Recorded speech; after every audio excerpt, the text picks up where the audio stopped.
Man, this book is wild. Zeph becomes a Pokemon champion, Adolin founds the Rosharan Power Rangers, Kaladin becomes a full-fledged therapist, and Lift finally finds her chicken.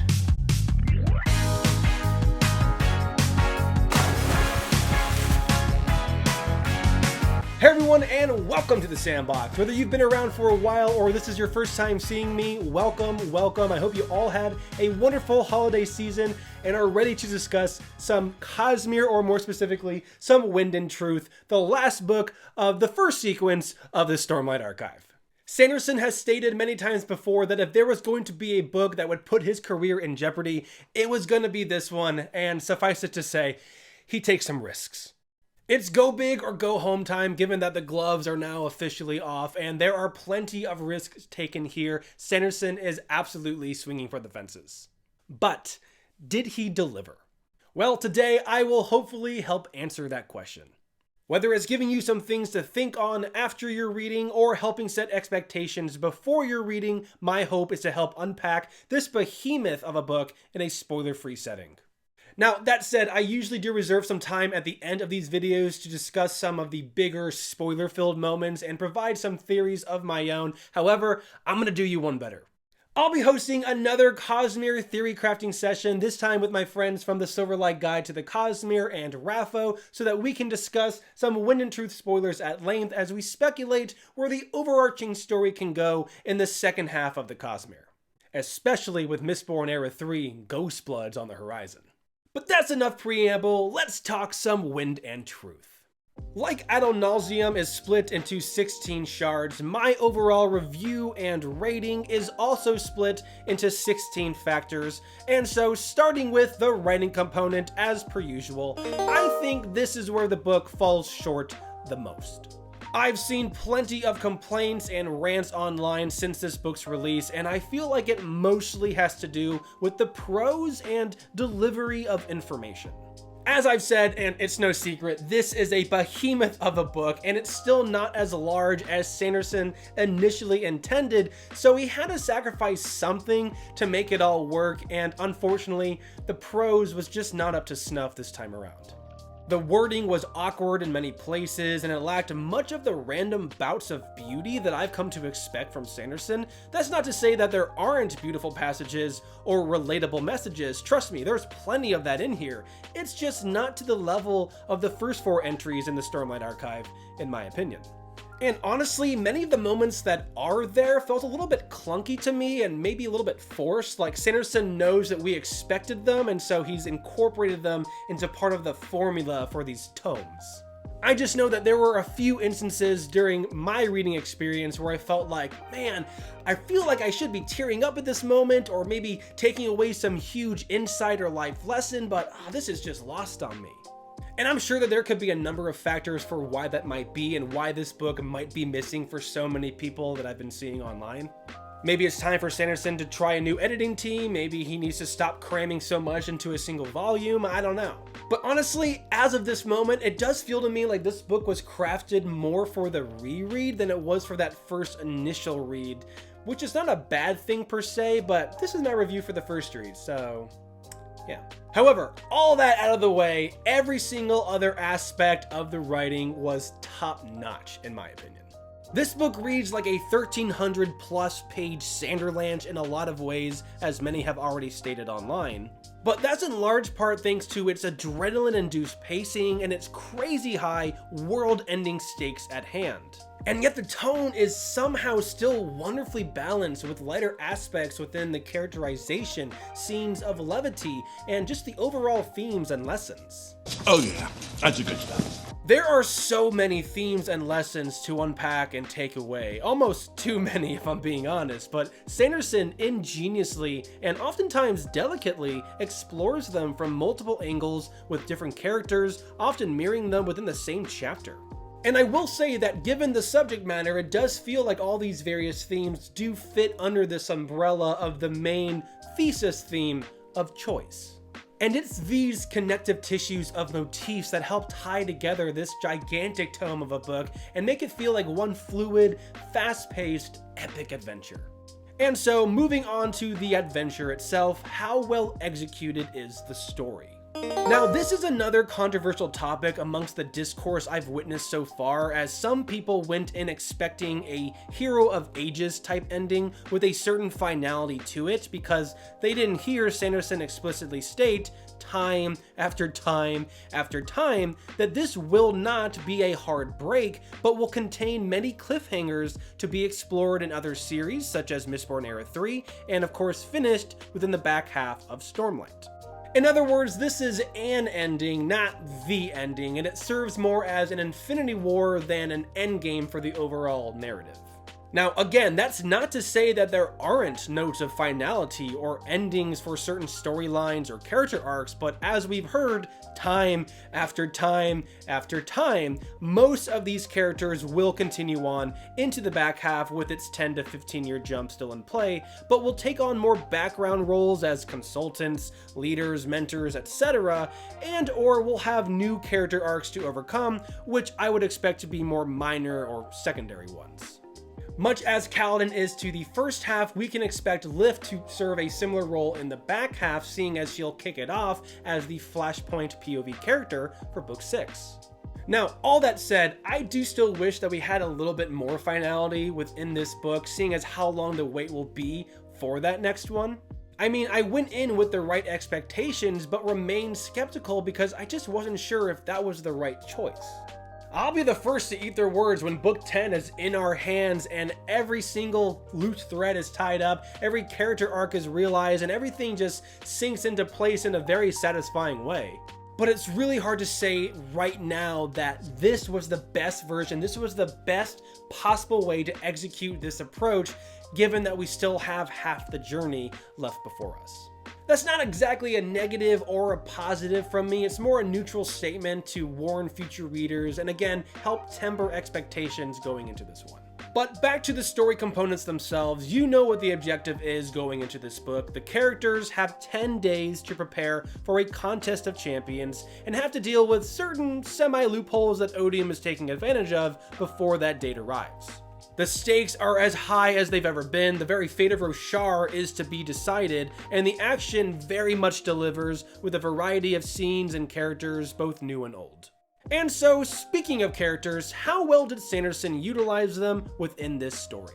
And look, these remain to be the characters we all know and love. Most of them are approaching the end of their series-long arcs, and so they get to represent the best versions of themselves for the most part. It's easy to root for these heroes as you know what they've been through, you know their struggles and their mindsets, and you can empathize for what they have to go through in this final adventure pre-time jump. There are a lot of different storylines in this book, and with that comes lots of new and old combinations of characters on screen, so we get to see new relationships formed and older ones utilized to progress these characters along in their journeys. And in my opinion, some are less desirable than ones we've seen them in before. However, they make sense for where each character was in their journey, and they all helped round them out and provide them with a bit more dimensionality. All the characters have ups and downs within their journeys, and every storyline has pros and cons to it, critically speaking. But in the end, I was very much satisfied with the overall direction that Sanderson took these characters in terms of their development. And for me, the biggest surprises of this book are Adolin and Sigzil. Adolin is a standout character and has been for some time, but he easily steals the spotlight within this book. And it's no secret that Sanderson had not originally planned for him to be such a staple character of the series. But his growth over the course of these 10 days, his budding relationship with Yanigon and his inner circle in Azamir, as well as what all goes down with Maya, it's all so incredibly captivating and compelling. He truly is the bestest golden retriever prince. And Sigzil has another fantastic story told within this epic tome. It's a more minor story, but it still packs a punch more often than not. Honestly, every time I saw Sigzil was coming on screen, I knew I was going to be in for a great time. However, my main issue with his character is that most of it has already been spoiled in The Sunlit Man. We already know the fate of his bigger moments within this entry, as we already know where he ends up, and so this book mainly serves as a way to fill in those gaps. However, I think that is objectively weaker for narrative purposes, and I would much rather have preferred getting Sunlit Man after this one. Not a great plan. Honestly, I envy the people who find the Cosmere later and are able to read these books in that order, as I think both books would read much differently for Sigzil, and in a good way. Now, as for the villains in this book, I actually thought they were a step down from the last one. Rhythm of War certainly had a much darker tone and felt more claustrophobic and intimate, but that worked for its story, and especially its villains in Vyre, Raboniel, the Pursuer, and Odium. It played off the relationships within our heroes extremely well, whereas in Wind and Truth, that's all mostly shrouded with mystery. We get a whole plethora of villains and anti-heroes here, and all with terrifying circumstances and motives, mind you, but none of them really got the time and attention I thought they needed to stand out in any spectacular ways. One of the main themes of this novel is, go figure, truth, and while that works wonders for its overall narrative, I actually thought it hindered the villains component a tad in the end. But I don't want to say any more on that topic. I think I'll spoil too much, so you're just going to have to read and find out to understand this one a little bit more fully. So let's move on to the final component, which I'll talk on briefly before giving my final thoughts and rating: the setting. Starting with the world building, and I'm mainly talking the physical, geographical world here, we get plenty of glimpses into new territory with the spiritual realm, which is mainly just chaotic visions of the past and possibilities of the future. But we also get to see a little bit more of Azir with its capital Azamir, more of Narak and its plateaus surrounding its Oathgate, more of Thalanos City, and of course more of Shinovar with Kaladin's and Zeth's buddy cop adventure. And I enjoyed the bits that we got here, but it's still hard to say that this is on the same level as Oathbringer or Rhythm of War. However, in its defense, I just think that the spiritual realm is inherently less interesting than Shadesmar. Now, another component I'm rather low on is the progression of the magic system and technology on Roshar that we get within this book. There is some development in these areas, but it's mainly setup. No real definite answers are provided, and I feel like that was a bit of a slap in the face given the numerous fan theories circulating ahead of this book's release. However, of course, it remains at least a 7 because it's Stormlight, and this has my favorite magic system of all of fantasy to date. However, to counteract that, we get so much history and philosophy within this book, and it is all so very satisfying, at least to me. Getting to see much of Roshar's history and finally getting those many gaps filled was one of the highlights of this book for me. You can say that again. Now, some of the philosophical aspects were a bit on the nose and in your face, but I thought Sanderson used them all to push the narrative and character development in the right ways for the back half, seeing as this book is doing a lot of legwork to set up those last 5 books. However, that said, I certainly understand the criticisms I've seen with Sanderson lacking subtlety here. I too think that these stories are at their very best when messages are manifold and people can draw their own insights and conclusions. But unfortunately, there are many times within this book where the only tangible lesson that you can draw away are the same exact ones that the characters are learning themselves. Overall, this was a fantastic conclusion to this arc of the story. It is satisfying in more ways than not, especially in terms of the character development, the history of the Rosharan system and its shards, and the building Cosmere connected storylines.